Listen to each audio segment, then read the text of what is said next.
So having access to a treaty will give Indigenous nations within Australia more of a right to be able to apply for federal, state and local government grants and support. I know this is for an the important future. conversation. Yeah, because we're recording it. But we need to acknowledge that this is... I finished that, and B, I got a C. Alright, pause it for a second because I don't think I can use any of this when you've got the copyright song going in the background. You did really well. Oh, can I pause it? We'll just stop playing for a second. Yeah. Alright, just take it off? Yeah. Ready? Okay. Sorry, go ahead. So I just think it's dividing people up into different categories of race. We're all one race, but we're all from different cultures and different nations, and that's where having this in a constitution locks in that we're all one nation, we're all under one umbrella, but people of the Yorta Yorta Nation can't speak for people of Melbourne, and people of as in the Kulin Nation. People of the Kulin Nation can't speak for the people over in Western Australia in the Wimmera region and stuff like that. So having a treaty like New Zealand, Canada, and what the Indians have with America gives more options for support for people in the future, especially around housing and incarceration.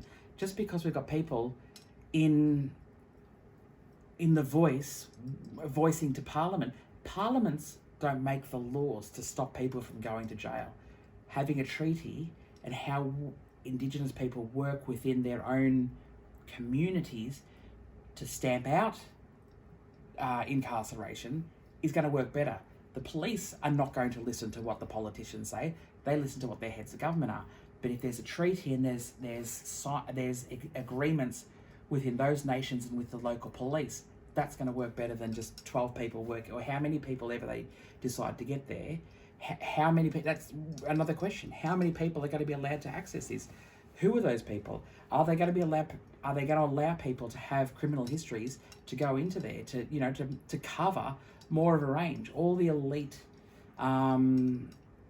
Aboriginal people that seem to be saying yes at the moment, my understanding is that they're coming from they're well educated, and that's great, but they're not speaking for the minority who aren't educated. They're speaking for them, saying that they're dumb and that they're illiterate and they shouldn't have a say. Or if they do have a say, just say yes because it's going to give you money. They had ASIC. ASIC, look how corrupt that was. So that's another thing, is what's the difference between ASIC and these voice of people who's going to get into Parliament now? So your father is Aboriginal, yeah? Mm-hmm. Yes. So I had the choice. When my dad left, Mum said, do you want to be Aboriginal? You're Aboriginal, that's your descent. The Scottish descent as well. What you decide what you want my white mum, the Scottish mum, to say, to identify as. And I've always said Aboriginal. And I'm obviously, as you can see, I'm white. So everyone's like, oh, but you're white, how can you say you're Aboriginal? It's like, well, how can you say you're Australian? It depends. I think some people who, are 8 generations living in Australia are just as Australian as I am, or anyone else, or, that's where I think it becomes difficult and it becomes messy, is everyone has migrated or immigrated from a country. Australia hasn't done that. Like, Aboriginal people haven't done that. People migrated out of Australia when the world was connected to Africa and everywhere else. So my understanding is, from what I've researched and the history I've learned, is Australia was originally where people have come from, and there's evidence of that go back to 120,000 years, not 60 and 80, which everyone else says. 120,000 years of history where people have left Australia before the continents separated and before the land. What are you saying? Australia is the birthplace of humanity? Yes, we're not from Africa. That is absolutely different from everything I've ever heard. No, absolutely. And of course it's going to be, because it depends on who writes the books. So the research that I've done and the education that I've been taught is that's the case. And I'm open for just conversation and discussion. Okay, so as far as I understand, that, Homo erectus is 2 million years ago. Homo sapiens maybe 1 million years ago. That's right. Right. So what I heard was Homo erectus started leaving the African continent, and then we were already starting to spread before we even became Homo sapiens. Yeah. But back then, it wasn't an African continent. We were all clustered together as one. I don't know it was that short a period of time that Pangaea was intact. I can understand that but it would you have been talk more about boats and stuff like that. low sea levels because of an ice age potentially. So you could cross over between Papua New Guinea and Australia and all the way from the north. Yeah, absolutely. But, and that's the same time. Well, I mean, from what I heard recently, it was maybe, was it 15,000 years the American Indians, the Native Americans, went across the Bering Strait from Kamchatka, what do you call it? Kamchatka to Alaska. Oh, yes. And across yes. into the Americas. That's right, yes. Which is, I don't want to have competition, an arm wrestle about who's, been native longer. No, that's right. And I'm not saying anything about that as well. I'm just saying what I've researched and what I've been told. But we're talking about ice ages allowing humans to cross over between different continents. Yeah. And I don't think Pangaea. When you think about Pangaea, we're talking about tens of millions of years, not just two. No, that's right. And before 2 million years ago, we were not even Homo erectus. We were just. That's right. I don't remember the one that came before. As far as we know, though, like what Josh is saying is true in terms of like Indigenous Australians, like First Nations people, are the oldest that we know of, like human civilization on the planet. Like they predate anything anywhere else in the world. What do you mean? If that makes sense. Well, like, so there are so archaeological there's evidence. Archaeological evidence has shown and displayed that. Yeah, of civilization that has said that. And there's constantly always stuff coming up from not just here, but in Africa, in Europe, in the Americas and stuff like that are always predating something else. So always the research is always continuously growing.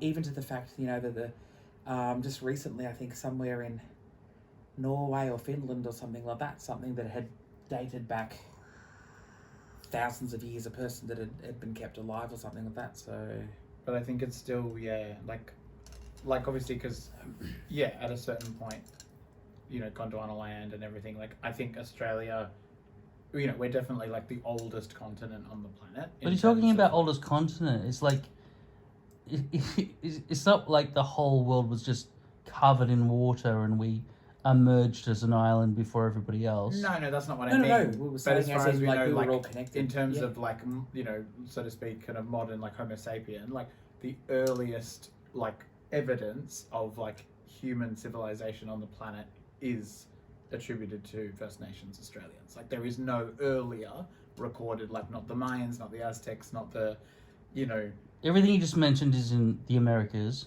Yeah, I know, but I'm just saying any ancient civilization like Egypt, whatever. What do you make? Now Egypt sounds more reasonable because we're now talking about Africa. Yeah. So indigenous Australians, like First Nations people, predates all of that. It 100% predates all of that because it's estimated between 80 and 130,000 years ago, which is like well beyond anything else. And Australia has evidence of that. Australia has evidence of one of the oldest eel fishing farms in Let's talk about skulls and bones and like even arrowheads, pottery. And Australia has that.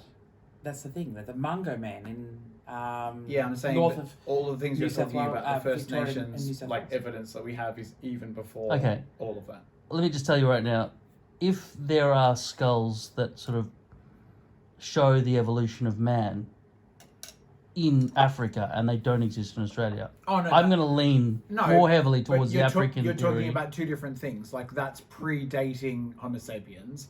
We're talking about like in terms of human civilization. I'm defining human by Homo sapien. Yes. Yeah. Oh no, you didn't hear what Josh said earlier. Then.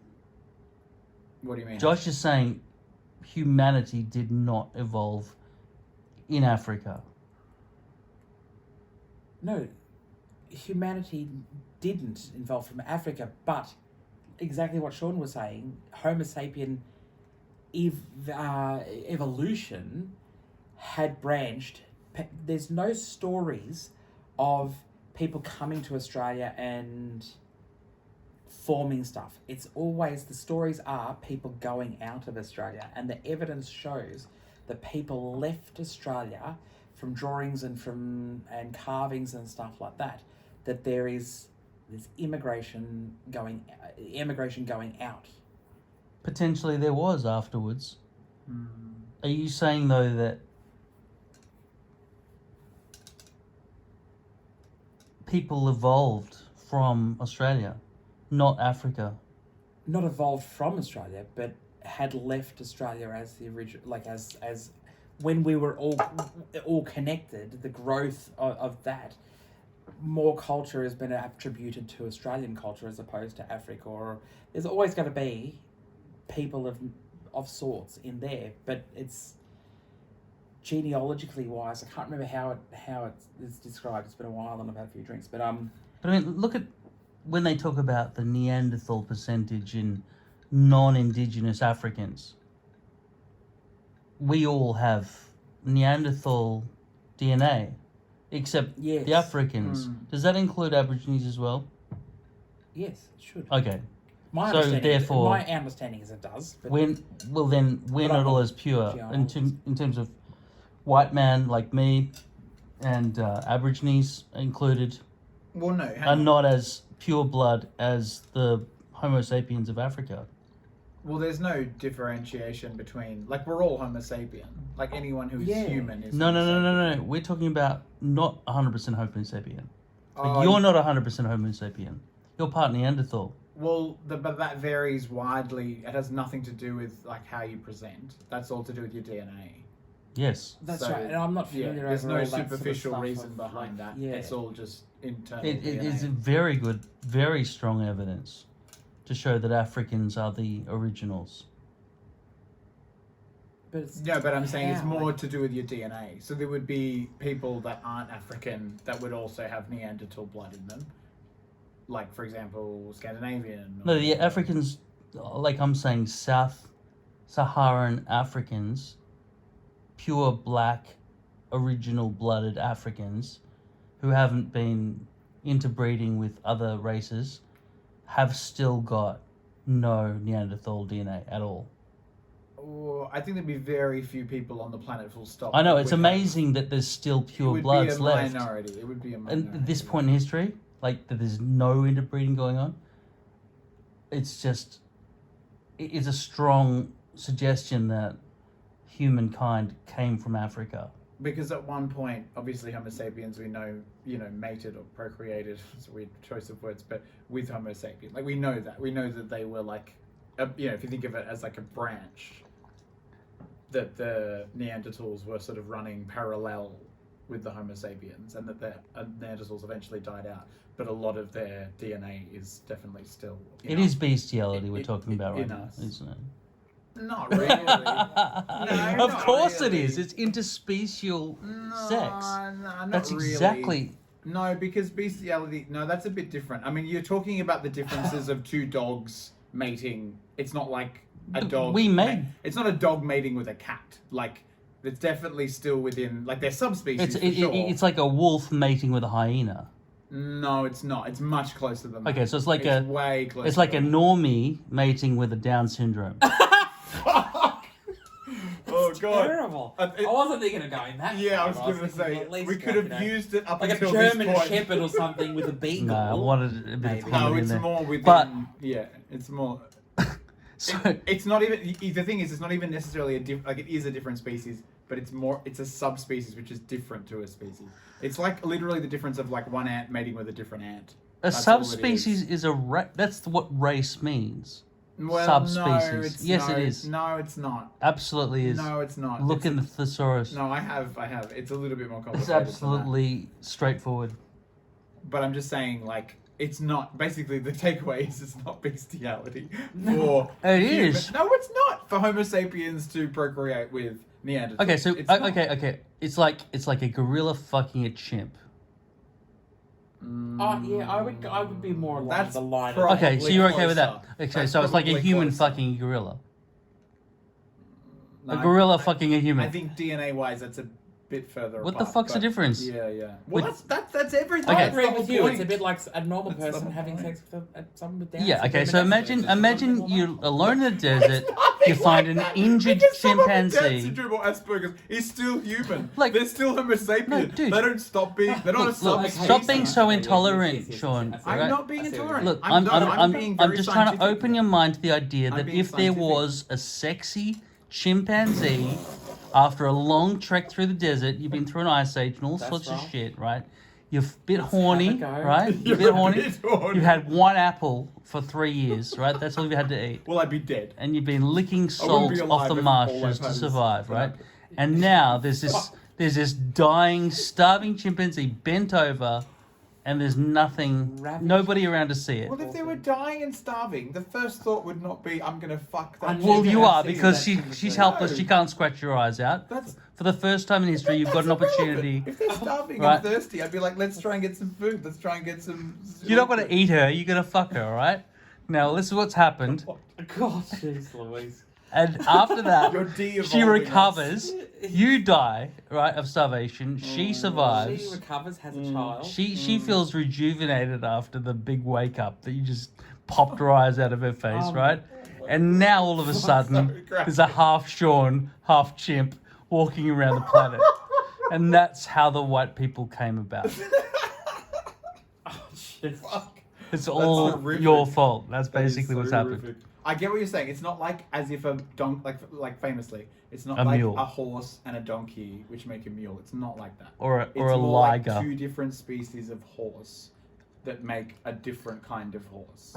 There aren't two species of horse unless you go zebra. No, there are. That's what I'm saying. Right, yeah, fuck it, like a horse That's and what a I said zebra. before. There's a subspecies. All right. Right. So horse and zebra.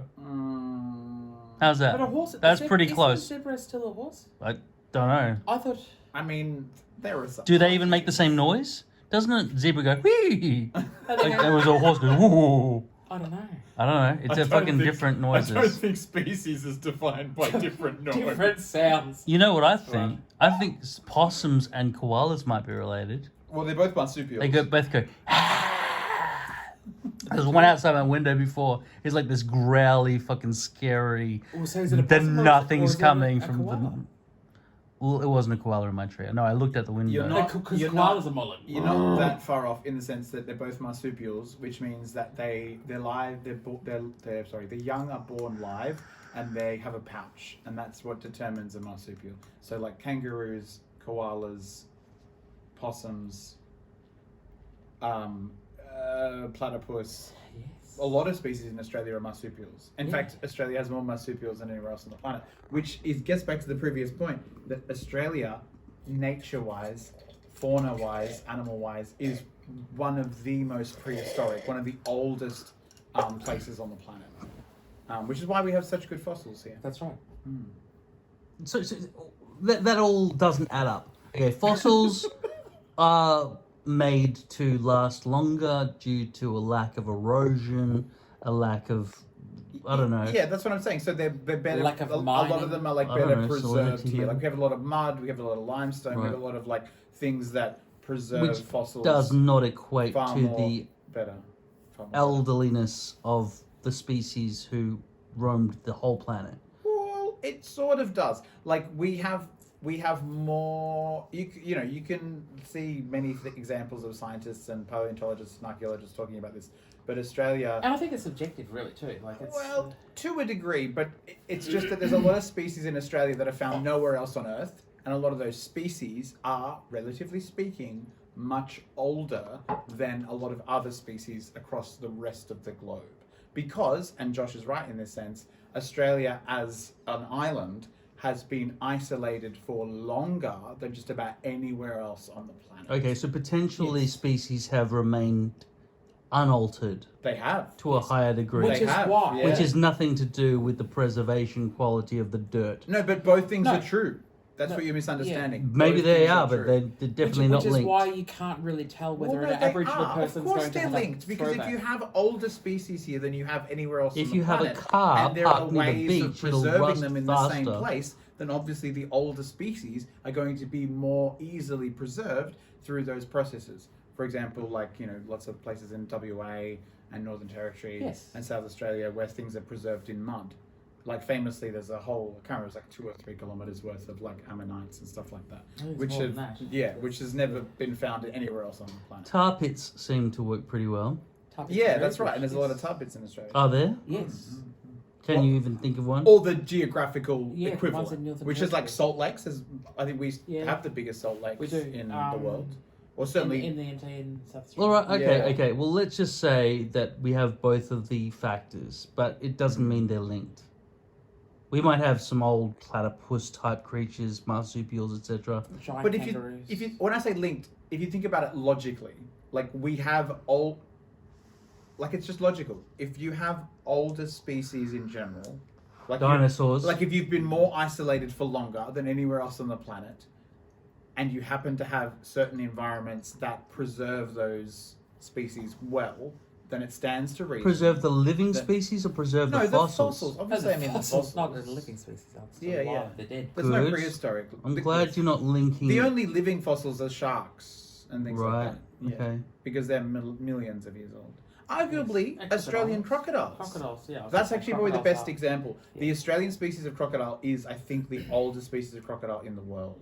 Okay. There is no other species of crocodile that is like, let's say Australia and Papua New Guinea, because there's a bit of crossover there. But like the Australasian region, That's So right. when you compare fossils of ancient crocodiles, they are very close to the skeletons of present day living crocodiles. Australian. correct. I Okay. would say that the living present day crocodiles themselves alone, And somehow those exact this species links are back to millions of Aborigines years. They're in millions of years terms old. of skeletons. Yeah. So the oldest skeletons of humanity are closest in bone structure to living Aborigines. Is that what's the claim? Well, no, what I said was the oldest Yeah, no. examples of civilization, that being like cave Yes. paintings, that being like that kind of thing, The is, written- is older than any the other written art, thing on yeah. Earth that we So there's that we no know of. artwork in Africa that's older. Correct, as far as we know. There are As no far as I know, what I footprints, have been told, handprints, Correct. no, nothing. Correct. nothing educated Nothing. that I know. Yeah, yeah. That I know of. That's Yeah, yeah. just me. What I. What about studied. carbon dating of skeletons that are from Homo sapiens or Homo erectus? Well, Homo sapiens, as far as Homo sapiens is concerned, that's a grey area Yeah. because I would argue that there are older examples of skeletons of Homo sapiens in Africa, but anything before Homo sapiens definitely is older than, as far as we know, is definitely older than. Josh has But claimed Mongo Man. that potentially that But no, what you're saying, yeah, you're right. What you're saying is that's like right on the cusp. That's like between. what you're Yeah. saying it's unknown. No, it's not unknown, but it predates, as far as we know, it predates Homo sapien. It's older than Homo sapien, Mongo Man. Yes. If I'm Mongo Man, remembering yes. that correctly. So I've just got. Yeah. So it's not unknown, it's just before. So this is a confusing point, the Mungo Man. Well, I think. So what, this is a we'd fossil have to that look it up. predates. But as we know that Homo erectus, Well, Homo erectus is totally different. Homo erectus is definitely from Africa, and that predates Homo Yes. sapien. yes. And that is 100% like arguably the cradle of life as we know it. Well, in that's terms not of- what Josh is saying. In terms of no, it is. It's different. Josh is not saying it's a cradle of life. He's saying that Australia is a cradle of life. No, I think you're getting things confused, or maybe I don't know. Cradle of But humanity. There's a difference between. Yeah, that's right. There's a difference between. I mean, look, there were, as you know, there were many subspecies or pre-species of Homo sapien before Homo sapien. But as far as we know, the earliest known civilization or evidence of civilization of Homo sapien is in Australia. Is in Australia is here. The Yes. First Nations people are the oldest living civilization on the planet. That is the most certain sentence I can give you. Yeah. Australian And First that's what I'm Nations saying people as well too. So are the oldest take that civilization out. on the planet. Yeah. Because You want. as far as we know, no other civilization, and obviously there's a lot of evidence all over the world of all different ancient civilizations, but none of them are as old as First Nations evidence that we have. So nothing even. And politicians and other world leaders agree that is Yeah. that is the case. Yeah. Which is why it's unusual that we need to have a referendum to say that when science and archaeologists and history show otherwise. But obviously, you know, whoever writes the books of the day is usually written by a white person. So, it's, How would you an know, Aboriginal write that history? Huh? How would a native Australian write that history? I don't know. I should like to think that someone would go to university and learn the history and do the research and do a PhD and become educated on the subject. It's something that I haven't done, but I love to know more about it because it is my history. But I'm also Scottish as well. Well, let's assume the white people who wrote that stuff have done those things. Are they not good enough to write the information? Because they're doing it from a biased point of view. So that's my issue. Is it's from a biased point of view, and it's not correct. Like I said before, it's continuously growing, and archaeologists are now finding bones and history more than they ever were before because there's tools to be able to dig deeper. There's equipment and technology that can search through lands to be able to find things that are deeper and further down than what they would have been able to when these books and that were written when I went to school in the 80s, 90s and early 2000s. This stuff has changed so much since When then. you It's think over of 20 the years. word bias in what you just said, as in they might not give credit to certain races potentially, is what I heard embedded in that. Yeah, absolutely. So why would you... I don't feel like white or any other race at this point in 2023 are trying to favour their own race as a victor in any way at this point in history. Maybe in the past, when you're trying to think about absolutely do. I think it still and happens. they still 100% because racial segregation in terms of historical, why is there people still saying that the Holocaust didn't exist with all that's the just evidence? that's How is that different? That's an example. No. That's a very fringe observation. That's not comparable But it's not to scientists. But there's scientists saying that it just didn't happen. Okay, well they're not real Well, scientists. that's exactly right. So how can you say that the scientists that are white saying that evolution has? I have no Africa on authority to average? say they're not real scientists. I know what you mean. Yeah. I have had zero observational understanding of that being the case given all that I've seen in my life. I might have absolutely been propaganded out of my brains, but as far as I understand, World War II did happen. Oh yeah, no, of course. Yeah, definitely. And I don't agree with I disagree. Like with I could have just woken up yeah. this morning and become a 46-year-old man and just been infused with memories of bullshit. Yes. But as far as my bullshit is concerned, World War II happened and the Jews were kept in concentration camps and they were put in ovens, basically, and gassed to death. Horrific. So, that is... If people deny that, it's news to me. But I've also got to say, you saying that Australia is the cradle of humanity is news to me as well.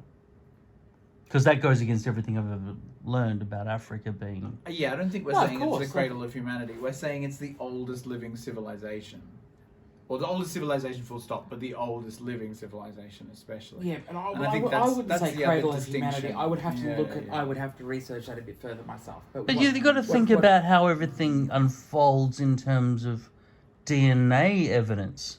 Like, doesn't the African bloodline stretch out into the European, continuum in some way, and then stretch over towards, the Americas and to Australia from that direction, as far as the evidence is concerned? So that's where I disagree because I don't believe. Well, I mean, that's the I case. don't have an agreement. That may have. That's what I thought. Because, from my understanding, is that's not the case. Is that people have left Australia to go and do all. They may have done that as well, but originally, that's what I believe. From what I had been told at school, and that's again, it's coming from what school was that? From Victoria University, where I was taught Aboriginal history, And my Aboriginal teachers told me that's what it was. And the books and the study that we did and the research that we did was around Aboriginal people had left and did exactly what you said, but not from Africa, but from Australia. That sounds biased. And it could be. Sounds very biased. These academics and these PhDs have a biased opinion, exactly like the white people will. I have no because respect everyone for has people like... the word PhD if it's going to be clouded in such a manner. But The the facts... white people could do the same thing. That's what I'm saying. No, I don't think it's black versus white. It's evidence versus evidence. That's what it is. But there is evidence. That's what I'm saying. There is evidence of that, because how can, like, that's what I'm trying to say is the Africans have gone out and again spread across, but then and they've been able to show that there's no residuity gene of Aboriginal. So the reason I'm white is because I haven't been tainted of tens of thousands of years of interbreeding with white people or being able to change, because everyone left Australia. They didn't come back to Australia and then start colonising and then... The ice might have melted by that point. Yeah. No, so it could have, absolutely. I don't argue against any idea of potential, like, say, Torres Strait Islanders, where they kind of live halfway between... No, and they're a seafaring nation anyway, so...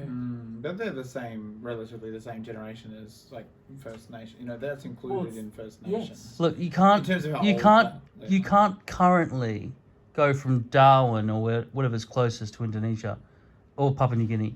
You can't just go over there in a canoe safely. People do. I know you could. People come from Indonesia to Australia in canoes, basically. But they used to be closer. But it would have been a frozen over area at that time where everyone was trying to go south as they felt the weather was warmer the further south you went. And most people would die, but some people would have survived. A few families would have made it down to Australia.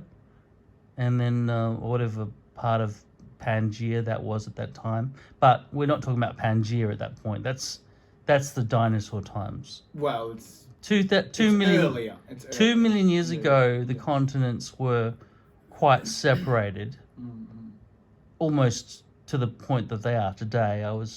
As far as my understanding is, and it was only ice that gave you a bridge, or even the ice was so prolific on the North and South Pole that the sea level had dropped to the level that you could actually walk across, or swim a little bit, or catch a small canoe, and survive that. What is it?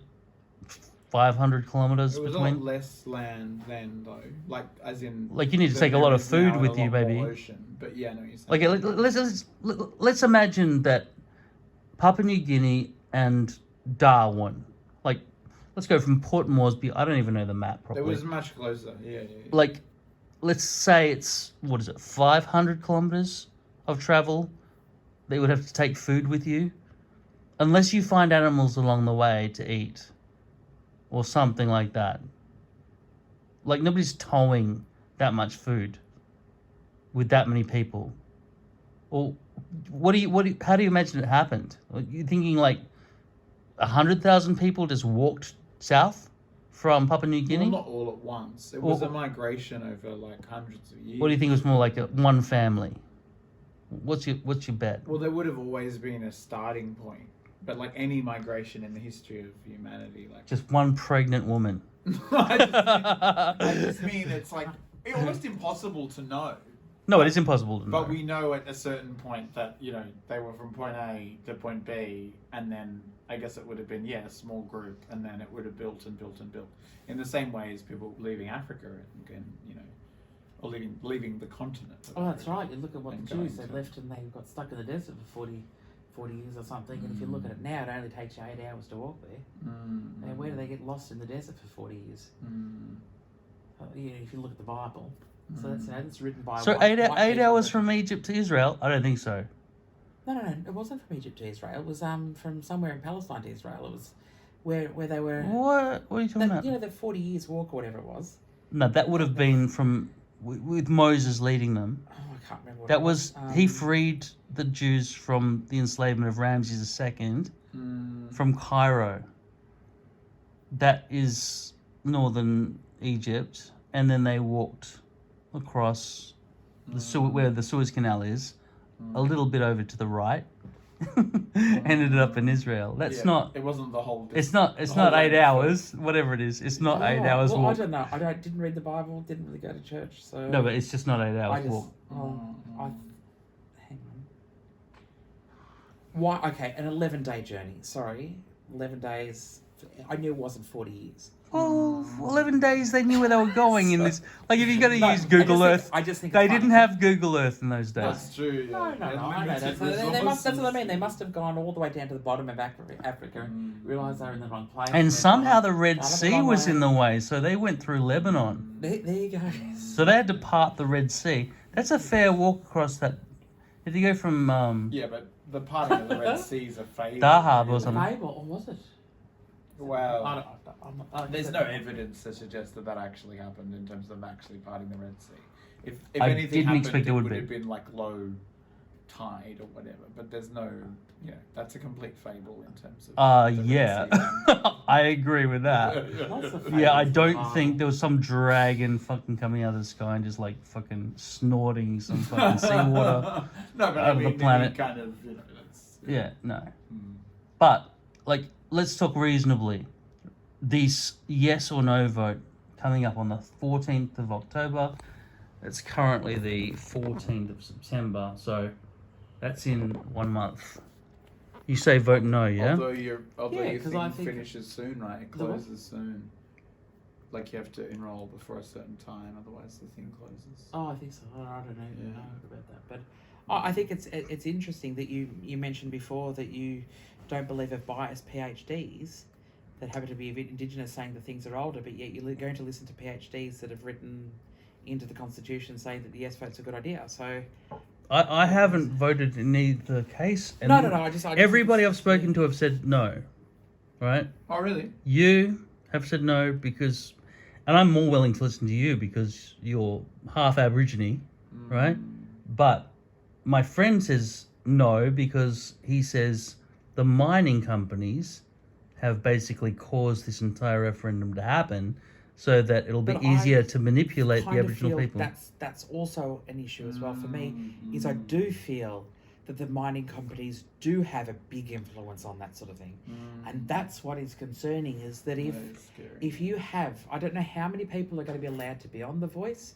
I can't remember. I feel like it's 12 or 24, but if those 24 people feel like that they and their families can be made wealthy because of in-pocket donations and stuff like that to the local Indigenous people of that area and the people who are saying that, I think that detracts from the real reason really why they're elected to these bodies. Who's going to elect these people who are going to go there? So are we going to have to do an election for who we think? Currently, we have 8 Indigenous recognised members in Parliament, in both the upper and lower house, so the Senator and the House of Representatives. Why is it that we can't start asking them as Australians, as Aboriginal people, as Wait a second, aren't there people have- 151 seats in the lower house right now? When you elect Yeah, I think you're right. you're the politician, man. It's 151, isn't it? It's So if you get 76 votes in an the election majority. for the federal election, you will be the majority party. You don't need to be a majority party, though. You could get 73, That's the right. opposition gets 73, and then you have the Greens who get That's a few right, your extra. independents that then put their Yeah, they can preferential decide. votes Yeah, towards they can to decide. whoever they feel who's going to be best. And suited that's to when their people policies, so- sometimes cross the floor, which means that they disagree with their own party's decisions. Well, that's about a right. policy. Or they could go to a rally and accidentally be caught up in something that's wrong, and then their party say, "Oh, we don't want you in there," because they think that they're. You In the can't wrong boot situation. somebody, though, because you've been elected by the people. That's you're Oh no, but the Liberal certain- Party have done that. They did that with a Melbourne member who went to a rally to support women who were having abortions, and then fascist right-wing people came in and were like, rah, rah, rah, and then of course she was caught up in all that, and then the party was like, you're at this fascist rally, we don't believe in what you were doing, and so you have to leave our party. And she became an independent. Oh, that's is that possible? Yeah. Still remain. You still can keep the seat. Oh yeah. But you no longer remember the party. The party can kick you out and say, Oh, we don't okay. believe I've you never heard of that. We don't believe you align with our policies, and we don't believe you're. Okay. Yeah, and that's why a lot of people even I can't think of who. Well, you who was, lose who your was that? seat with that party if you're kicked out of the party, but you can have that seat, like you can gain that seat back in a different party. If Yes, that's what so she just became an independent. So this yeah. person became an independent. But the same thing Yeah. happened with someone fairly recently. I can't remember who it was. What's the name? One of the Clive Palmer people. He was in Clive Palmer's party, or went from the Liberals or something, and then went into Clive Palmer's party. I thought it was, and then now he's become an independent. On top of that, so you can change. You don't have to be. Okay, so what's the supporting one most specific important takeaway from this conversation in terms of the upcoming 14th of October 2023 referendum about the Aboriginal voice? Well, I think just to say briefly, and I'm sure Josh won't mind me saying this, in terms of like the basic things of what the voice even is, because I think there's a lot of like misinformation around. I think the idea, all of it, is really just an advisory board.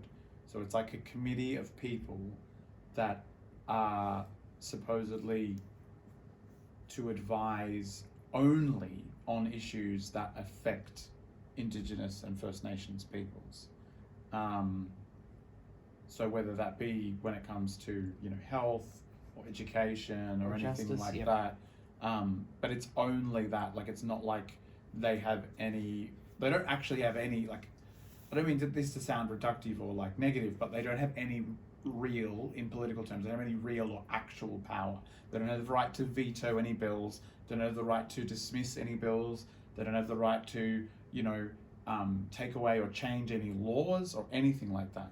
They only have the ability to advise and suggest essentially on certain things that come up that are specifically concerned with Indigenous and First Nations concerns. So I think that's something that's pretty important for people to know.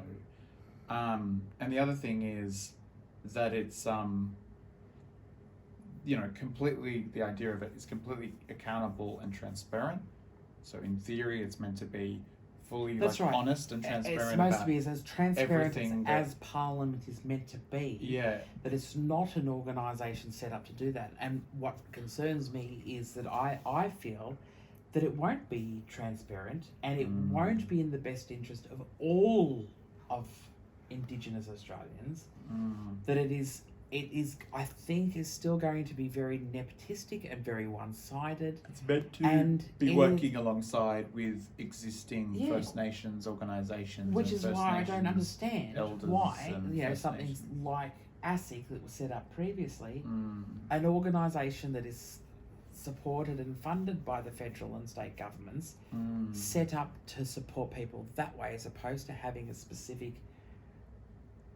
group that is going to I don't even know how it's going to exist. I don't know how it's going to go, whether they're going to put people in Parliament.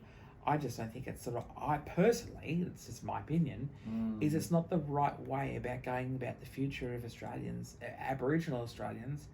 I think that there are better ways, like education, and we don't need a referendum for the government to make our decisions. I agree with that. I think the referendum part of it is what is like a joke. It was similar with the same-sex marriage. The same-sex thing, and that's what upsets me. That should have just been changed billions overnight. of dollars wasted because never the politicians can't think amongst themselves. We elect these people into Parliament to help and make our decisions, and they have a tough job, and they're getting the salaries for it. And they're not putting up our wages, so why can't they make the hard decisions? Why do they need to give it to the people and divide a nation between a yes and a no vote? There's something very simply could have been done in Parliament and through the High Courts and looked at through doing, spend the millions of dollars doing stuff. Given that we do have a say, what's your choice? I'm saying no, because I don't want Australia to be divided because of that. What do you say, Sean? I say yes, but only because I think I say yes, and I feel like I've done as much research into it as I can in terms of what's available. The only real reason I'm saying yes, I agree with Josh. I don't That's think right. it needs not to much be a available. referendum. Yeah.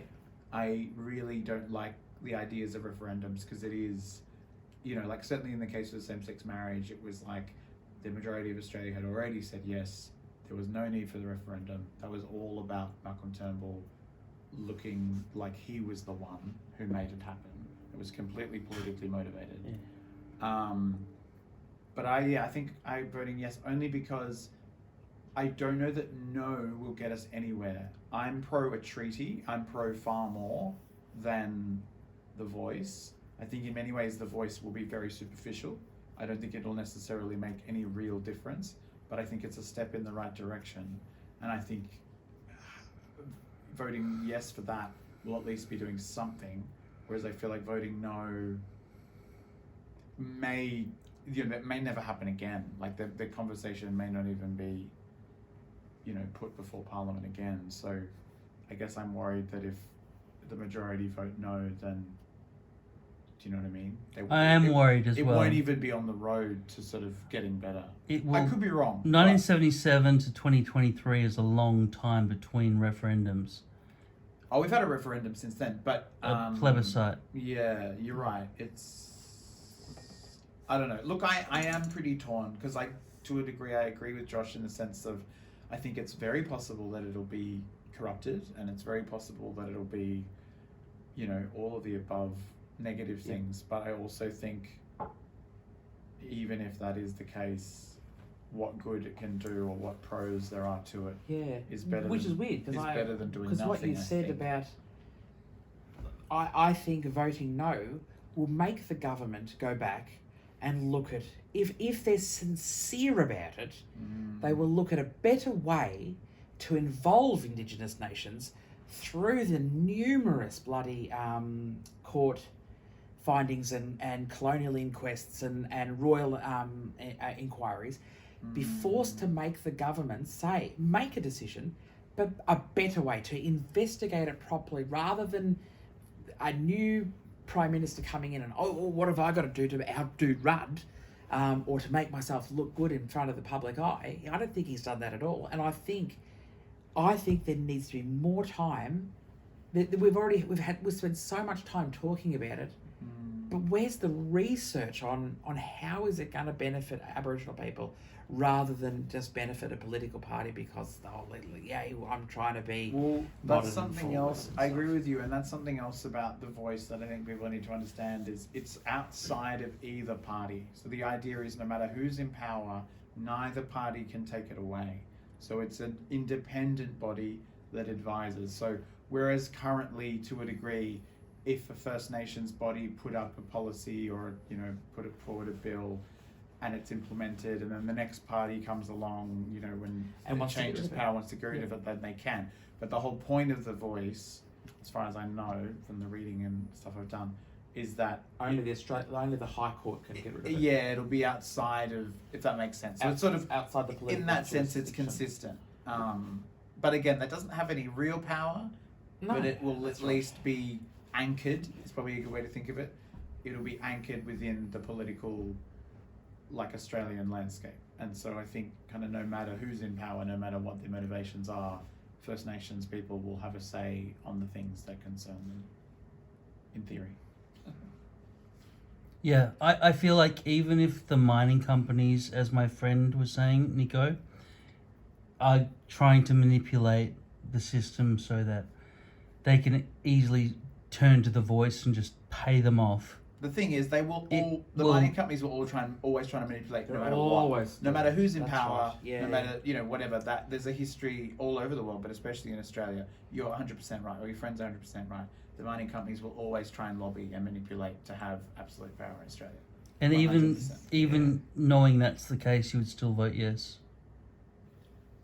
Because I think if that's going to happen anyway, then there's more of a chance of things being,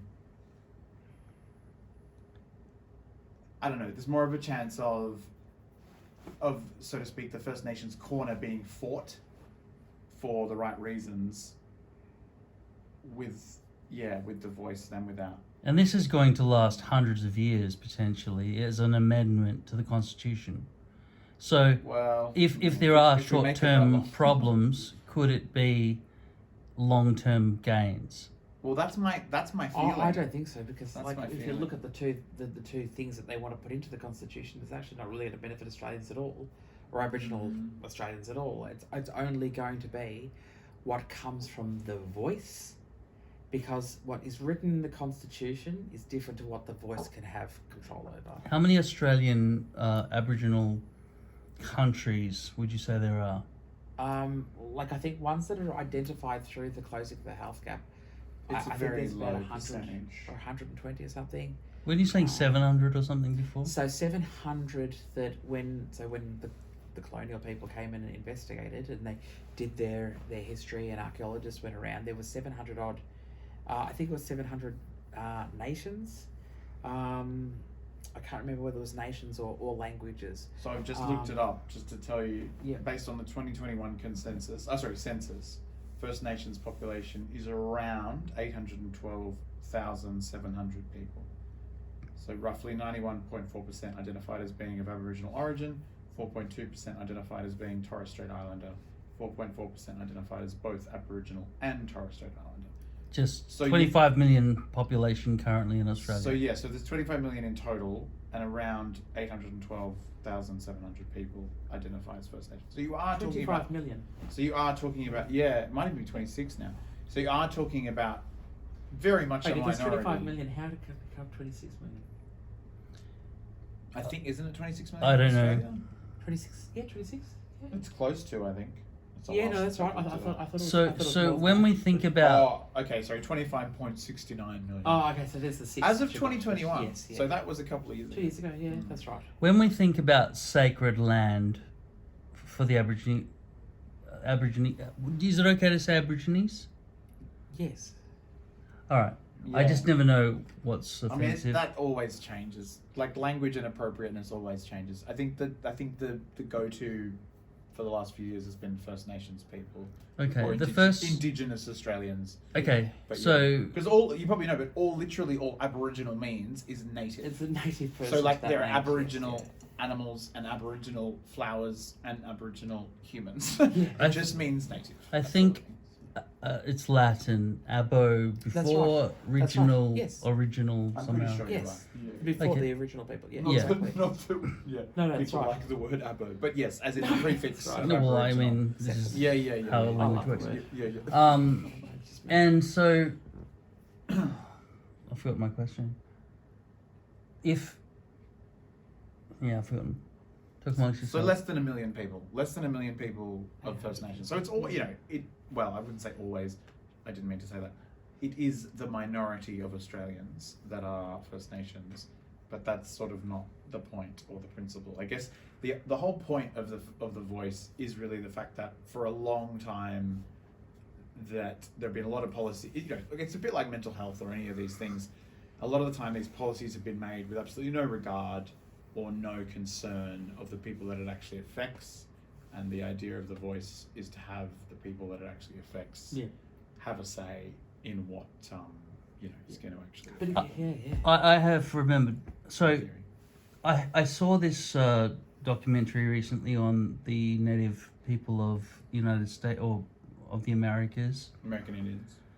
Well, they're not really Indians. No, but I mean, No, I know what you mean. yeah, Native Americans. So they had discovered a land during the Bering Strait freeze over where they were allowed to walk across, and then years later, Europeans invented ships, and they travelled around looking to conquer new nations, etc. And it was described in this documentary that their secret couldn't be held forever about this plentiful land that would give them a great place to plant crops and move into. So is it greedy of the Aboriginal people to say this is all ours in the first place? That's a big Yes. thing. So the reason why I'm going to say yes is because we're not the owners of the land. my personal view is we are caretakers of land. Custodians, that's right. Custodians. Yeah. We are meant to be looking after the land. We are meant to be doing the back burning and making sure that the trees are looked after. We're not supposed to be mining. We're not supposed to be getting profit from what we're doing land. We're not supposed to be getting reparations because the land was stolen from us. There are other ways we can get it. Like, I don't want a money figure thrown at me and said, oh, we need to pay you for this because we're purchasing It's this not off just you. that. There But- was a great deal of murder happening. Absolutely. Absolutely, The yeah, the genocide massacres and all are- that So sort of stuff that came is a from it. significant It's the thing to recognition. consider. Yeah, So that's not absolutely. recognised. Those Aboriginal wars and those colonial wars that happened beforehand, they're not recognised at the National Museum or the National War Memorial. We I think could it that is a they lot could more be. now than it used to be. No, But nothing prior to the you're Boer right. War is. Yeah, you're so right. nothing prior to the Boer War is acknowledged in the War Memorial. What happened in the Americas, in the United States, was that the eastern coast was civilized by Europeans, and then there was a great push to go on the Oregon Trail all that's the way right. to Across- the west from yes. Independence That's right. all the way to Oregon, and that impeded on the Native American lands. Yes. And so people were allowed to simply claim land if they made the land better than when they found it or something like that. So at that point, the American Indians were feeling very crushed because they were a nomadic people, just like the Aborigines. Yeah. It's an interesting comparison to look at what happened with them. Interesting also to think of the land size of America being similar to the Australian land size. Yes. Absolutely. So the Native Americans were given parcels of land called reservations that were not very good for growing crops and stuff like that. No. That's Right? No good for Well, they had a Europeans. treaty. That's the difference. In America, there was a treaty. There were like agreements that were drawn up and written up and whatever. Okay, so this is We never had that in what you Australia. would prefer right now to this referendum, Well, Oh, I think so. this treaty. yeah, The treaty's not just going to give us a block it's of complicated land. and it's tricky. I think a treaty would be better than a Because the treaty, as I understood, was they would be paid off in exchange for free passage to take land as they pleased. Well, that's the thing. You can't just take land. That's the problem. But the problem is in the past as well, with Aboriginals being given land. They've been given blocks of land here and there around Victoria, around the eastern coast. They were put there. Then they were basically massacred off or killed off by way of chemical warfare. Like you sort of look at. We're going to segregate you and we're going to put you in this little block of land. So the stigma behind getting a block of land or having this as your land you can look after kind of thing, I think is looked at incorrectly, and I think there's other ways of doing it. I would rather, I think there'd be other ways. I'd probably have to. That's look an into interesting this. point you raised there, because I remember from the research that I've done, but even before uni, but especially since uni, because there's a whole subject on this that we had to do as part of the course. I think more First Nations people were wiped out purely by the diseases. That's the Yes. same that with the Native Europeans- Americans. Diseases No, but and, e- alcohol. but even and- more and- so, I and think, stuff with like that, Australia. Yeah. Yeah, obviously there was massacres and there was murder and there was genocide. I'm not trying to say there wasn't, but even more so than the sort of like let's say active genocide and active Well, the active massacres. massacres. It was mainly, the you know, inactive, you look at what they did in Tasmania, where they put a bounty on anyone that was black. If you got to kill them, you'd get fucking exactly. 5 shillings for that. Yeah, exactly. Here's a shitload of money, Yeah. and because you killed him, here's a block of land. Yeah. So yeah, I think segregating again then, and you know where are you going to divide that up? Like the government makes money off selling blocks of land to people. So even if hypothetically there was a block of land allocated to Aboriginal people, what are they going to do with it? Are they going to get funding? Why to did you build- mention that the government makes money? Because they do. That's what they charge rates and all that sort of stuff. I understand, for, and but this stamp duties whole and- referendum would be against the kind of government that would be out for greed. I would like to think that, but I don't know whether that would be the case. So, and that's why I think that's why I'd say no, because I think it is a greedy way of certain people getting what they want. What do you think, Sean? Oh, just so looking up a bit of the statistics. So supposedly an estimated minimum of 100,000 Indigenous Australians died during the first fleet. A minimum of 100,000. So if you Does it have any stats on how many Aborigines existed? Oh, it would have been like way more than that. I would have thought. I mean, I don't know that there would have been a long lifespan or high population, even given the problems with potential like fighting off animals was concerned. You'd think that, but there wasn't really that. Or tribes, maybe. Yeah, there wasn't really that many things in Australia that Yeah, that's true. kill them in terms of like. It's not like they were like really. Saber-toothed tigers. And... Yeah, there was none of that. Never in Australia, even prehistoric Australia. You had like prehistoric wombats and prehistoric, Kangaroos, you know, and emus. all that kind of thing. But Yeah, you a wouldn't human have could basically hold their own against. Here most we go. of those. Impacts of disease. So yeah, the effects of disease, loss, or hunting grounds, starvation of Aboriginal population was significant. Smallpox was a massive one. It says up to 50% or more, even before the move inland. Whoa. Yeah, So it literally wiped out half of the entire population. but that was the whole idea. A lot of these Indigenous places Australians. gave them dirty blankets. Yeah, specifically yeah. with What was that, deliberate? Oh yeah. Oh yeah, the church wanted them gone.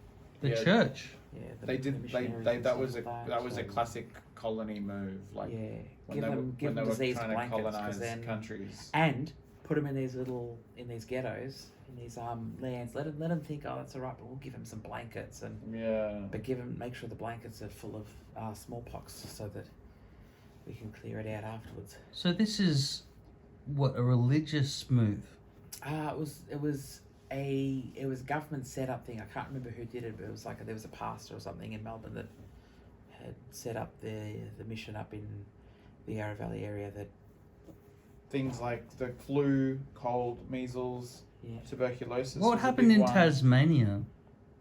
there was bounties on their head, so they were like given, if you could catch yourself an Aboriginal and kill it,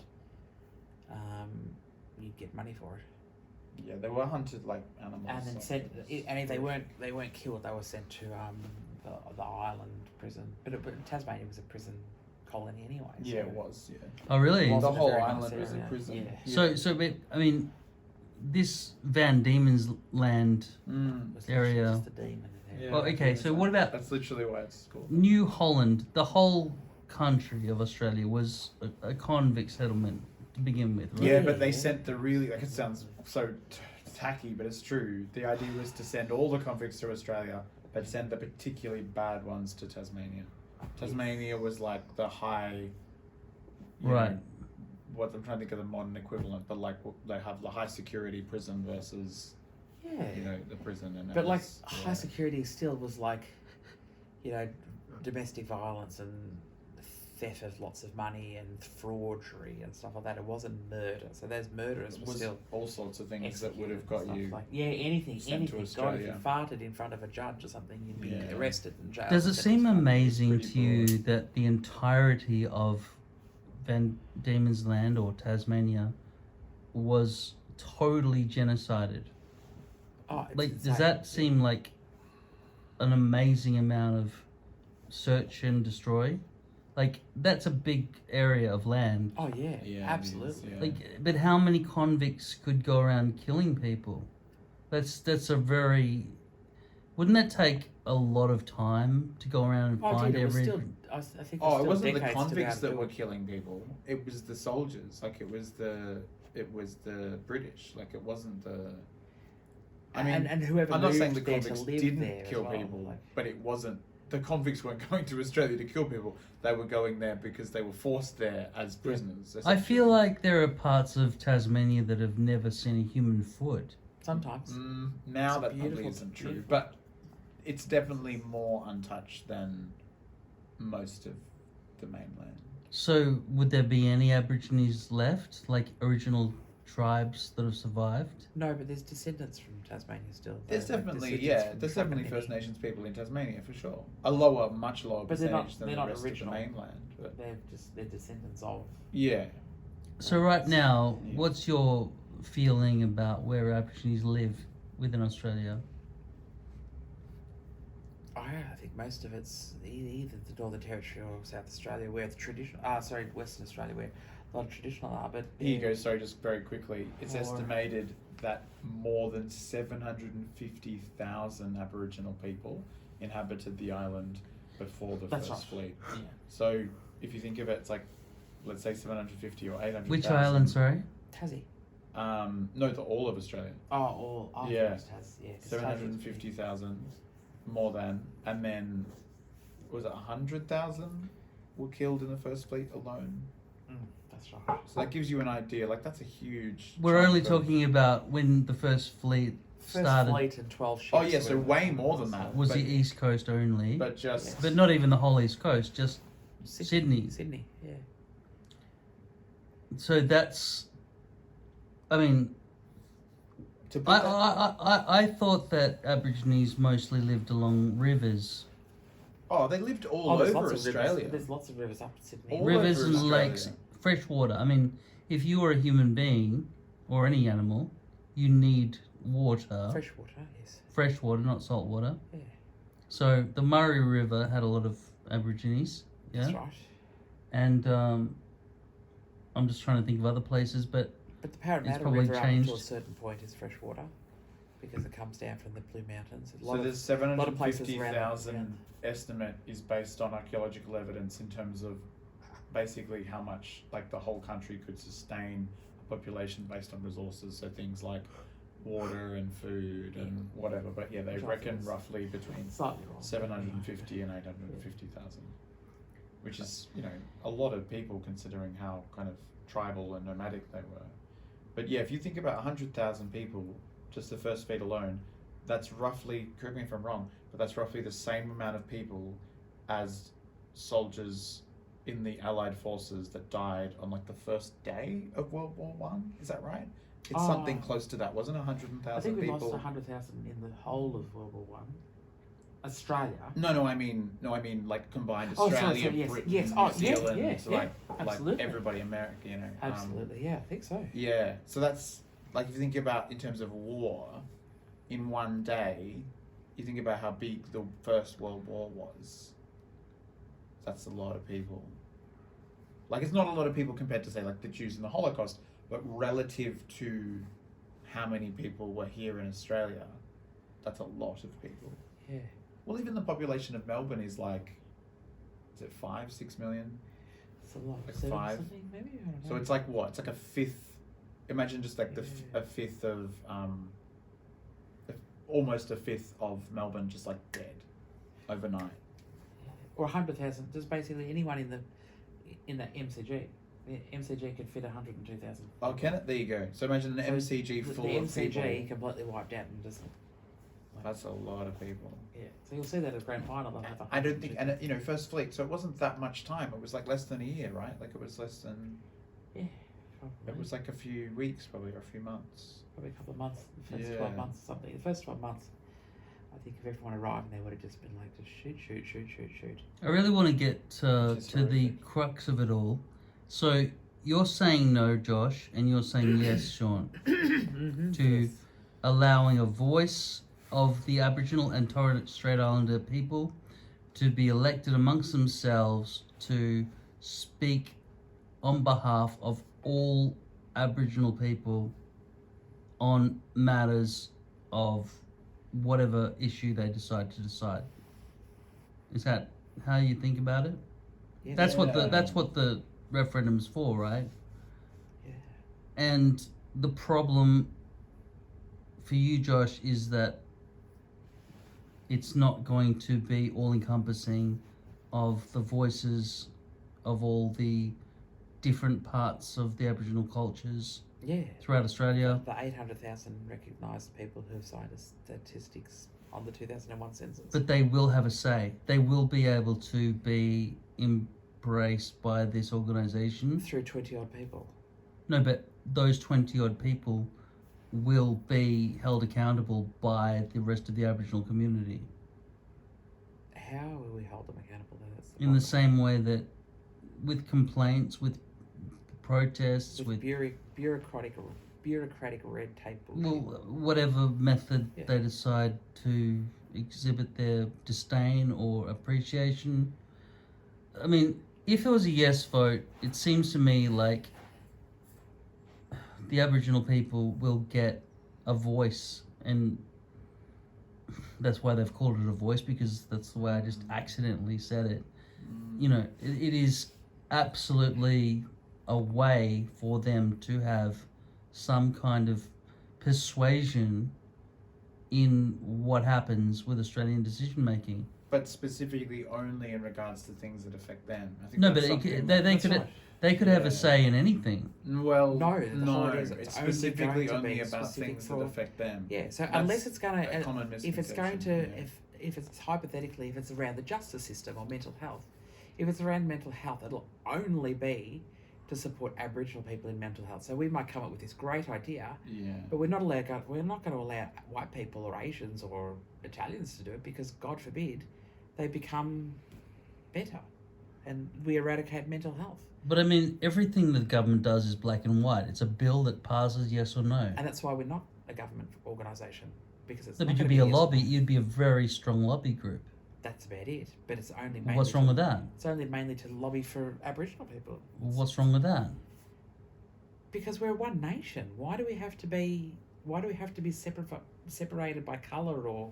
I think the argument is that nobody currently nobody in a, I mean, it's not true that nobody, but like in a large sense, there's no body that exists in Australia to represent First Nations people. No, because the last time we had it was full of And so- corruption. Well, Sorry, what's the last time? ASIC. We're looking at ASIC now. This is where I can renew my business name. Oh, not the Australian Can I Securities just and say Investment something? Commission. Can I just the say something? Aboriginal and Sorry. ASIC. Sorry, the Aboriginal and Torres Strait Islander Commission. Okay. just to say something really quickly, because before we were talking about how old like Indigenous First Nations civilization is, to put it in perspective, right? So Indigenous people have lived in Australia more than 65,000 years. As far as we know, probably even more than that, really. They have. Could be like 85 plus. It's- But we definitely know at least 65,000 years. To put that in perspective, it's 10 times, right? 10 times older than the ancient Egyptian pyramids. So Yes, think that's about right. that for a second. In But terms I- of how I old know. we So think I'm- of... I'm aware of No, it, but I'm saying yes. for Paul, you think about how ancient Egypt is in terms of how old the pyramids is, and it's 10 times older than that. So that's fucking old. Yeah. And it could take you 40 years to walk from that location. So it could take you, there's over those tens of thousands of years, there's a lot of movement can happen around the world. Wherever they came from, there's lots of migration and immigration, and skin colour will change depending on the climate and hair colour That's it. and moving into breeding or whatever you want to call it. Like, Let's think about this in a very a way that evens the score. There is no difference in evolutionary age between me and any Aboriginal person. Just what, sorry? I am the same. I have the same amount of ancestors as any Aboriginal person. Whether we've travelled throughout the Yeah. world, Oh, I see whether what we've you're stayed saying. in one place, Yes. we are not I would like to different. think yes. We've both arrived at 2023. Absolutely.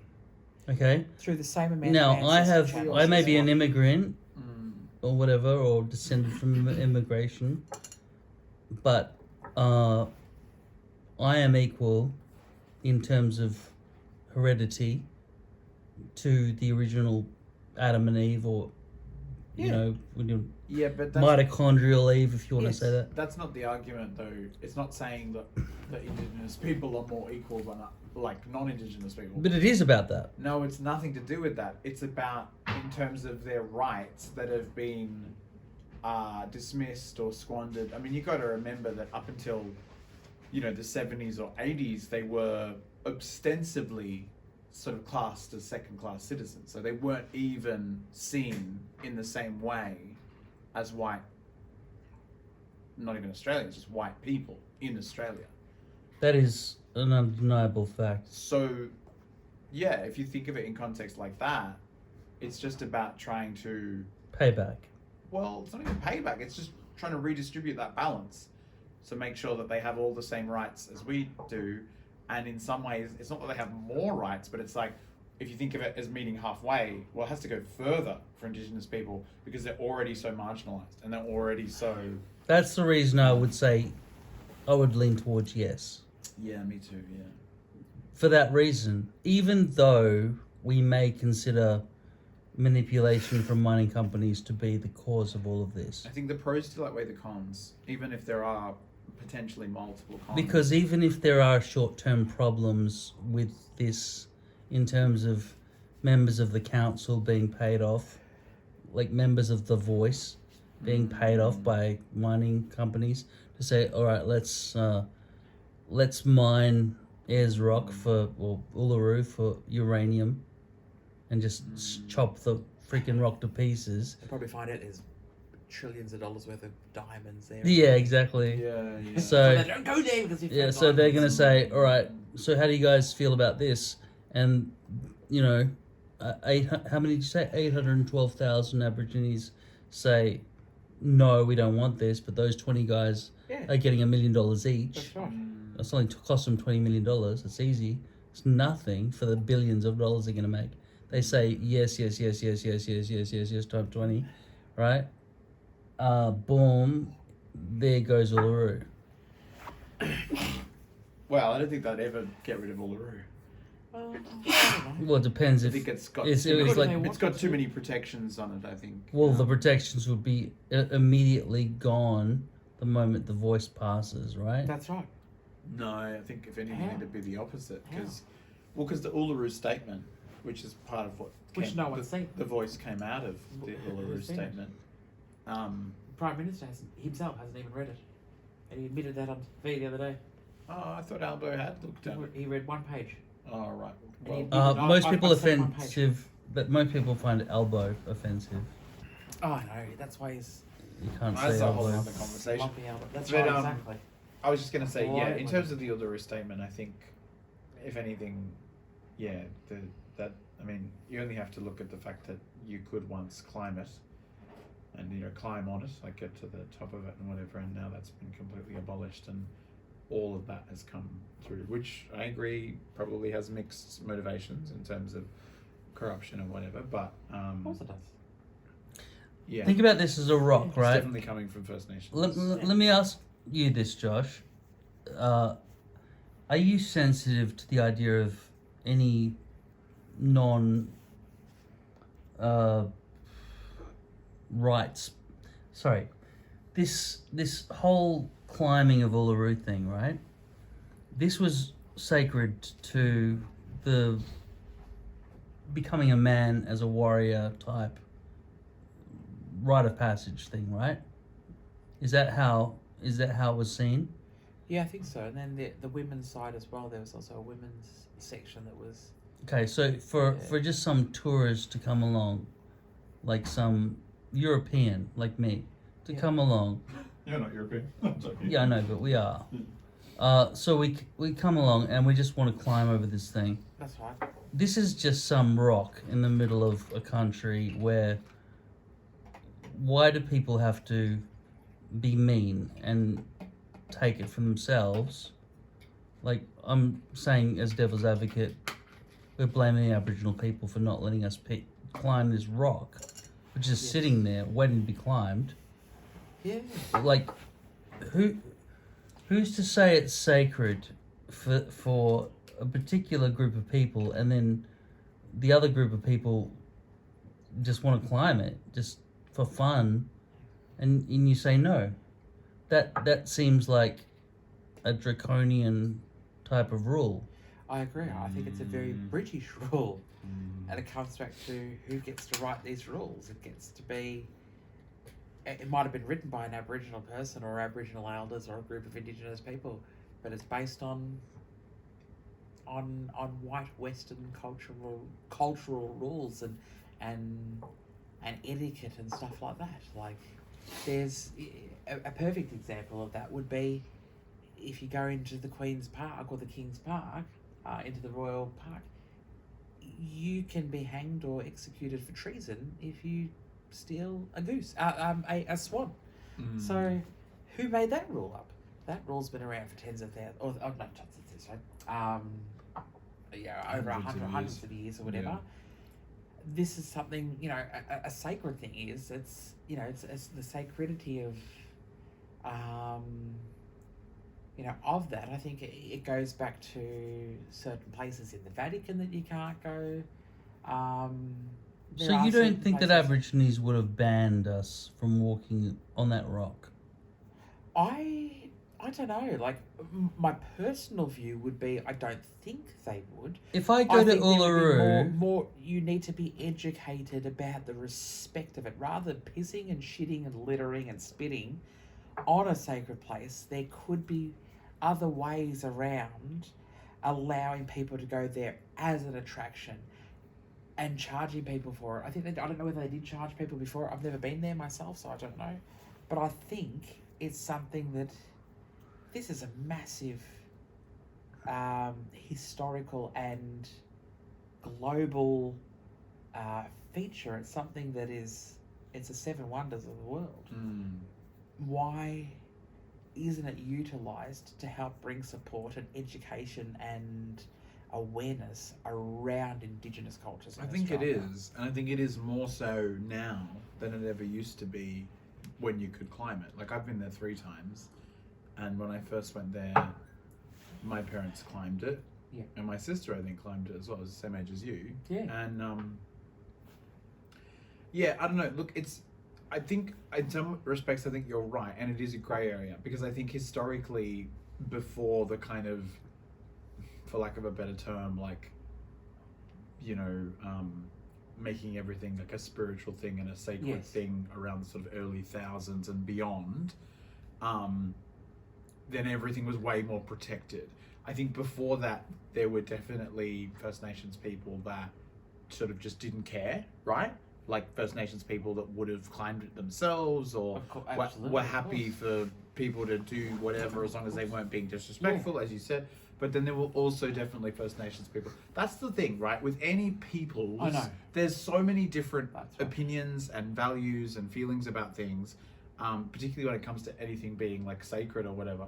I think the argument is more that when they stopped people, or they made it sort of illegal, or stopped people like climbing it or being able to climb it, they could then protect it more easily in terms of, from vandalism. Absolutely. Honestly, one of the biggest things was a lot of people died, like either falling off it or jumping off it or whatever. When I say a lot of people, like obviously not as many people. It's 1 or 2 a year.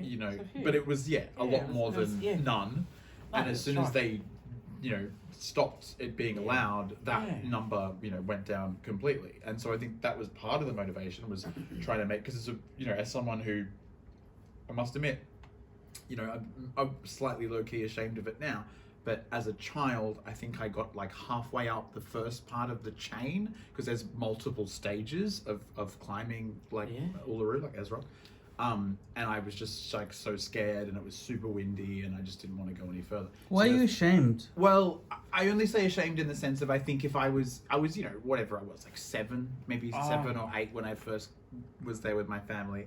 I'm ashamed sort of twofold, because firstly, I felt like at the time I was only doing it because the rest of my family were doing it, and as you do, you want to do what the family are doing and whatever. But the other flip side of that is, I think if I'd known, now, or even what I'd known as a teenager or adult, I don't think I would have even attempted to climb it, because what you were saying earlier, Paul, like, you've got a point broadly speaking, but you've got to remember is, like, ultimately, like, it's sort of their decision, and if they, when I say they, as in the majority of First Nations people, if they've decided that it's not something they want us to do, then I think ultimately we shouldn't do it. Well, then shouldn't we just leave this country? No, I don't think so, because that's not the same thing. What do you mean it's not the same thing? Well, because everywhere and everything is going to have something sacred and something that's traditional and something that you shouldn't be doing. I see what you're saying. Like, where do you draw the line? That's right. Yeah, I agree with that to a degree, but I mean, it comes down to just practicality, right? Like, there are certain things that are easy to be like, okay, they don't want us to. Think about this. This has really haunted me. Seeing this documentary recently, thinking that this Native American, these tribes of the United States couldn't keep their secret forever. That's the phrase that keeps sticking in my mind. The secret that they had a land of plenty, a huge continent to themselves with a small population, just nomadic people wandering around and being able to do what they please. It's terrible what happens when the Europeans come along. I don't care about skin color. It's just when something's being claimed, it's not really even being claimed. In this situation of Native Americans, there were multiple tribes. In the situation of Australia, there were multiple tribes. In the situation of the explorers from Europe, there was a ship filled with men with guns and diseases.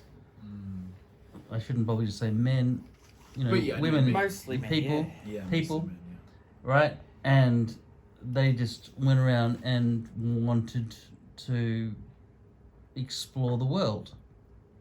Now, if we talk about exploring the world being an evil act, there's a distinction to be drawn, though. I don't think anybody's saying exploration is evil. Nobody's saying exploration is bad.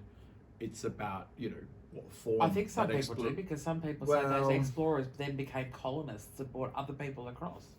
So even though exploration's not a bad thing, because it's great and we all do it, it's what that was the forebear of colonisation. Yeah, and but there is everyone's like, yes. and for me, but there's a big distinction to be drawn between just coming to a place and peacefully, whatever, and coming to a place, and because there are plenty of examples of colonies.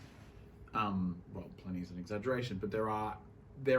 I mean, even New Zealand comparatively was nowhere near the massacre that it was in Australia for lots of reasons. But as we've described, it's the diseases that have caused the most problems. So even if you I didn't say it caused the most problems. I said it had caused more deaths overall. Yeah, that's right. So if we just say people arrived without guns, without shackles, they would have caused more deaths anyway, just from having, smallpox. The diseases of what they brought across with them. Anyway. Yeah, but a lot of that was conscious as well. So okay, so accidental. There's malicious and so let's just say there was maliciousness. We have to, obviously admit that. Yeah.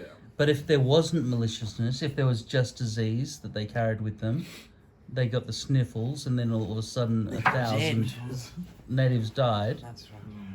All right, this is still like imagine if the First Fleet with Christopher Columbus and the First Fleet with Cookie. Arthur Phillip, they were all just they had a cold, right? That's right. This is still going to cause eradication. Yeah. So but you must understand what I mean. There is a difference between. Okay, so there would not be any reparations required in that situation. Is that correct? If it was just we accidentally wiped out, 50% of a population of natives because they had no immunity. Oh, I see what you're saying. Well, because that's a huge number of people that we've killed by carelessly traveling. Yeah. Right? I see what you're saying. Yeah. But I completely agree. There's, Like, that's- there's still responsibility to be taken at a certain point. But yeah. And I then think you you're right. get to the center of Australia and you climb a rock that you find, Oh, look, and it's they awesome. say, no, this is our rock. It's our special rock. That's right. Well, that's actually you kind of accidentally there. I don't think you meant to do that, but you raise a good point there. Where I think was it Maya Angelou has a really famous quote about this, where she says, "Your job, like in life, is, to learn better and then help others to know better. So you can't, the idea of that is, you can't, like for example, where there's rock or Uluru, I should say, you can't know that it's like not okay or not, what the First Nations people want you to do until you know it. So you're right in that sense. You can't know something until you know it. But I think once you know it, which obviously people in those days, wouldn't have known that. And even myself as a child in the 90s didn't know that. I didn't know that. But that's right. Most Australians didn't know it. We weren't allowed to. But I think once you know it, I think that's different, right? You were informed then, and once you're informed, if you then decide to go against that, that's up to you. But that, to me, that is disrespectful, right? And that's kind of what it comes down to, is like, if you know, look, I've never, you can't. If you get speak, told stealing's you bad, can't and then you speak still go and to, steal for the exactly. sake of it. You can't Yeah. talk to every First Nations person in the country. You can't even talk to every one person from each, tribe across Australia. You can't do that. The only thing we can do is act accordingly to what we know, like in terms of, as far as we know, what is okay or what is not. Okay, so you're driving a ship across the ocean to an unknown place in the world, and there could potentially be ape-like creatures there, right? You know that. Are these the ones you need to respect more? Because when a ship takes on ballast to equalize the buoyancy of their ship, they're sucking in organisms from the ocean in their local area, which don't exist in the area when they I see what excrete you're saying. Yeah. that ballast in another place, which causes massive, problems with, algae and so on, and causes Absolutely. widespread damage. So do humans therefore feel guilty about leaving their homeland, like say for example Europe, and just stay there forever, saying I see what you're saying. let's not leave because we might harm some, when people go to the moon and send even rovers to Mars, they have to be ultra careful not to have any kind of bacterial growth or anything on there, Yes, right? absolutely. To spread the poor the, aliens, you kill the aliens up there. or just Don't wanna do to have to, they're not really worried that there'll be life forms up there, but if there are, it will cause problems with the detectors. That's right. Of course. So I don't know whether or not exploration is going to cause problems, right? Just like digging a ditch will kill some worms. It is, but again, there's a distinction to be drawn between, like, shall we say, inactive or incidental damage or incidental destruction, and like conscious active destruction. Yeah, and I'm trying to. There is a big distinction between those. Maliciousness. Let's just erase that from the equation. As you've said already, it wasn't the malicious damage, the spearing and the shotguns and the other things that caused all the deaths prominently. It was the diseases. Yeah, but that's not to negate the damage that those things did, more so than like the literal numbers, but also what that's symbolic of in terms of how much they wanted to sort of systematically wipe them off the face of the land. Out of all the people doing it, it was only a handful of people that were actively doing it. And this I comes. don't know about that. In terms of the First Fleet, you mean? In terms of the British. Absolutely. The people who came over on those ships had no control on how the British military, the Marines and the commanders of those ships were told to eradicate the native population. They had no control. Apart from they were locked up themselves, they had no choice. When they got out, they had the choice of, do you want to join the Marines or the militia, or do you want to just become a farmer? Not every farmer then decided they were going to massacre Aboriginal No, people. definitely not the convicts. So it was But a the soldiers, government absolutely. decision and the Yeah. soldiers' decision, and they were being told to do. They don't. Soldiers are told to do something. They're expected to follow them, or there's consequences. That's true, yeah. So the general population of Australia at the time did not support or even know that there was massacres going on. Same as the Germans. A lot of them did when you not say know. population of Australia, depending on what time period you're talking about, there wasn't really a population of Australia. It was only the convicts and the Exactly. yeah. But Yeah, that's what you're saying. even going into the 1800s, Yeah. when farming Yeah. started to happen, and when they came down to Victoria, Yeah, those yeah, people didn't know that there was massacres. And But then wasn't this at a time It when never there would have been the convicts' idea to. No, God, I agree with that. Yeah, No, yeah, so yeah, why do, for example, you, out of your taxes, have to say, for example, your parents moved to Australia. Why do you and your taxes have to pay for the reparations of the past? It's a big. Yeah, I understand. That's a big argument and a big question. And why should you have to apologise for that?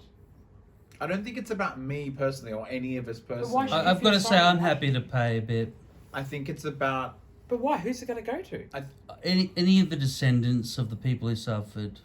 So I'm going to say that my descendants decided that they're in suffering. Yeah. And I don't know whether I that's agree true that or not. your descendants have suffered. I don't think they have. So Your ancestors, not descendants. I think I've been lucky that they haven't. No, but your ancestors have suffered. No, I think they were fairly good. I think they were fairly well off. I don't think so. But First Nations How? people in general have been far more marginalised and far more underprivileged and far more. You only have to look at the statistics of people that are put in prison or. Oh yeah, Yeah. of course, because there's a small minority of it's 800,000 Aboriginals, and when of course a fraction of that goes in there, of course it's going to look like a massive. Okay, number. this is the thing, right? When I see black Americans going to jail more than white, per capita, or black Australians going to jail versus white Australians in Australia, I feel like there is a systematic disadvantage to these people. Yeah, because our justice system and our police are racist. No. I mean, it's the whole upbringing system. You're right. Like you are right about that, but it's everything. Like it's all the levels of. It's the entire all of that, it's the yeah. entire lifestyle. Like I watched a recent documentary about how United States was, really founded on the wealth of America came from the slaves from Africa, and that's what really gave them all the wealth that they, it doesn't cost anything at all to harvest cotton or tobacco when you've got 1,000 slaves, right? It's just like 100% profit, right? And so when Lincoln came along, it was about the Union, making sure that the Confederate States of America did not secede from the United States and have their own confederacy. Otherwise, all the other European countries would have acknowledged them, and it wasn't really about keeping the slaves happy, but they did at that time say anybody who's black and feels like they're enslaved will become immediately free the moment they fight against the Confederacy and join the Union in the War of in the War of the Civil War, to keep the United States contained. So I feel like from there was no real reparation completely. I don't know what reparation is the right word. I know what you mean, yeah. There was no unification completely acknowledging black people being equal to white people. It's a weird thing that skin color matters so much, but It's more about, I don't know, yeah. It's not even so much about the skin color, it's about what it represents and what it has always represented historically, and that's just the sense of other. So there's like, that's the whole point if you look into like white supremacy and what that's defined by. That's the whole point, is that they're sort of white and then everything else is lesser, to varying degrees. Arguably, the darker the skin, historically the worse Absolutely. treatment, because the further away That's right. from white people, Yes. they But were, I can tell they you were right seen now, as, because of the colour of my skin and because of how I speak, Mm. there's no way anyone, even if I went to court and forced them to do it, Mm. would they turn around and say, okay, I think you're entitled to Aboriginal compensation? You're going to say, no. Why? You've gone off and you've got yourself an education. You've got a job. You're fair-skinned, so we don't believe you. You could be making it up. You're well-educated, so you sound like you've done the right thing. And regardless of whether, there's been, I'm sure there's stolen generation issues in my family, but there's not massacre issues. So But there doesn't need to be for you to be entitled to. no, but where are they going to say? They're going to say, well, this I think is another issue that the yes vote's going to come in, is they're going to start segregating by what percentage you are. So I'm once you get hoping this, for less segregation with the yes vote. I think they'll say, oh no, because you're this and this and this and this, you're 1/38% Aboriginal, which means you're not entitled to this because of that, or you're not entitled to a better education, or you're not entitled to housing or support. Right. At the moment, I am entitled to it because I identify as it, but because of I'm going to be further away from. I think it's just a way of saying, okay, they're going to come. It'll come back to the Native American thing, where they have a system of a percentage of your identity. What percentage Aboriginal or Indigenous are you? That's what they're going to be able to bring in, and I think that's wrong. I identify as Aboriginal. I don't care what the colour for my fucking skin is. I'm Aboriginal and Scottish. That's my descent, and that's how I identify. And I feel that's going to be taken away when the yes vote comes in. I just feel like the yes vote's going to last for hundreds of years. I think if anything, it's the opposite. I don't think it will, because I think in hundreds of years they'll have phased it out, where they'll ensure that white breeding is maintained and we become more white-skinned. I don't think anyone's leaning towards that way of We're thinking. going to become more white-skinned, We're already inevitably, like because we don't have a throwback. Let me rephrase that. We're not going to become more white-skinned like as a blanket thing, but undoubtedly, like First Nations people will like eventually statistically be like put out of existence, just purely because of how multicultural. Well, I don't mean that sounds wrong. I don't mean in the same way that Maoris. Well, it's just if you take any like genetic, gene pool, and you look at like the DNA of any ancestry, the dominant genes and the majority of that population eventually are going to it's going to assimilate and whatever. So like you'll get to a point where you only have to look at Australia in the last like 20 or 30 years and see how many more Asian people live in Australia. So therefore there are so many more like Eurasian or like babies that are born, both Asian babies who are born here, but also babies that are a mixture or whatever. But I'm just making the point of more and more, no matter where you look in the world, we're all becoming more of a melting pot than ever before. So you're having a more like complex mixture of races than ever before. But inevitably less and less First Nations people are going to be born. Yep. That's just how it is. Well, that's right. And in the Constitution, the two things that they're changing in the Constitution have nothing to do with really anything that's going to be long term. So yes, it's going to look great in the long term because it sounds great, but in 20 years' time, exactly what Sean said, there's going to be more cultures and more stuff that it's not going to matter whether you're Aboriginal or not, because we're going to be out. But I think we should preserve anyway. it for as long as we can. Oh, preserve it, but how is the yes going to preserve it? Like with any it's cultural not going to preserve thing. anything. The yes is not preserving our history. I'm not saying it's giving us a voice to try and better education, justice, and closing the health gap. That's all it's doing. It's not going to preserve anything. But I think all those things The work Uluru Statement towards is preservation, though. I think all those things combined can work towards preservation. If it does, great. Then I vote yes. Simple as that. But I guarantee it's not. And I have no doubt that that's not in the politician's mind, and the reason we're doing it is not about the preservation of culture. It's about how can we get the Aboriginal people on board to vote for our agenda, what we want them to think, and how can we fund them? We're going to get the miners in. We're going to get the miners to give their money, because they're the ones that are going to be persuaded, because they're not politicians, they're not elected, they're not government officials. That's the best way to do it. And it's going to get rid of culture completely. I cannot see it being as far anything as I know, the from Voice cultural... is not privatised at all, and it's not the government either. It's completely independent of any That's right. It's independent, which means you know. there's transparency, but there's also a beautiful way of corruption. And what better way to do it than have these billion-dollar mining companies bring in and say, hey, here's a little trickle for your family. Make sure you look after them. And the federal government say, we'll match that.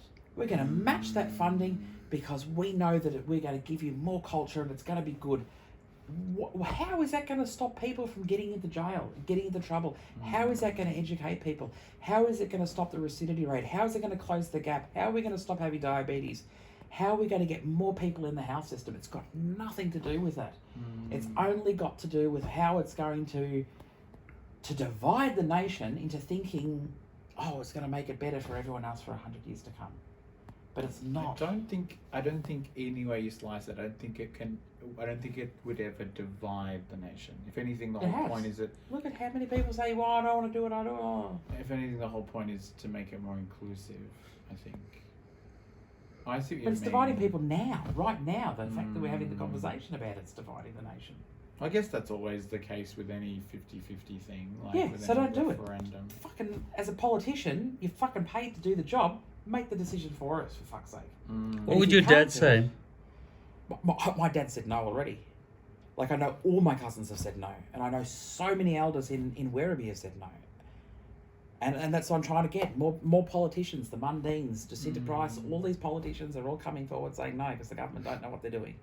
The government don't know what they're doing. They're just trying to make something that they think will appease people for the meantime, because it'll make it look like a popularity contest. Go wild. I've got to go because I just realised it's nearly fucking 5 o'clock. Is it really? Oh, yeah, God. yeah, I know. And my friend's sorry. messaging me saying, are you coming or not? So Oh, sorry. I'm like, no, I didn't know how fucking Are you late still it was. going to Blaine? No, I've messaged to say I can't, but because I've got a meeting okay. at 11 o'clock, so I'm Oh, still right, going to yeah, get a yeah, meeting. So final conclusion. No. No, definitely not for me. What are you thinking? Yeah, look.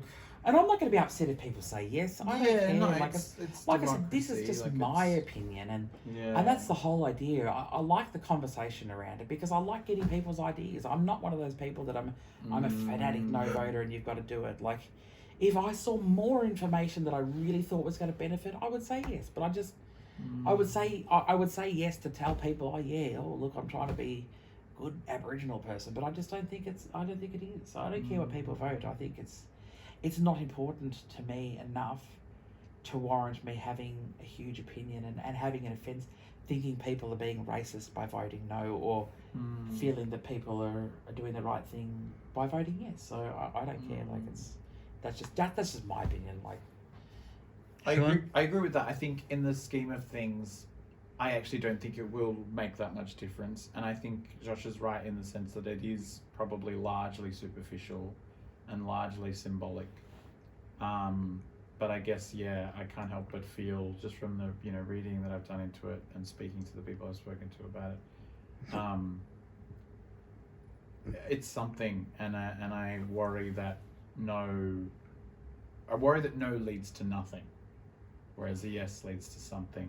And I don't know whether that is necessarily true, but I get the sense that if the majority vote no, then we might not have another one of these for another 5, 10, 15 years or whatever, and there won't be any equivalent. Like, there certainly won't be any. If you look at the history of any referendum in Australia, like, there won't be. It's not like we'll say no to this and then we'll have something that's like better, like further along and more what it should be. Like, that's just not how it works. So I think if anything, the no will set us back, whereas I think yes will at least just ever so slightly inches forward. I hope, anyway. I could be wrong, and I'm perfectly willing to take that. It's a risk, you know. It's a gamble. That's Anything right, like it this is a It's gamble. 50 Yeah. gamble. That's exactly it is right. a gamble, Yeah, you and just you've got to go with what you think. yeah. But I agree with you. I would be think good, so. at the end of the day, it doesn't really matter, and so because it doesn't really matter, the pros I think outweigh the cons in terms of the yes. I don't think we do any harm with yes.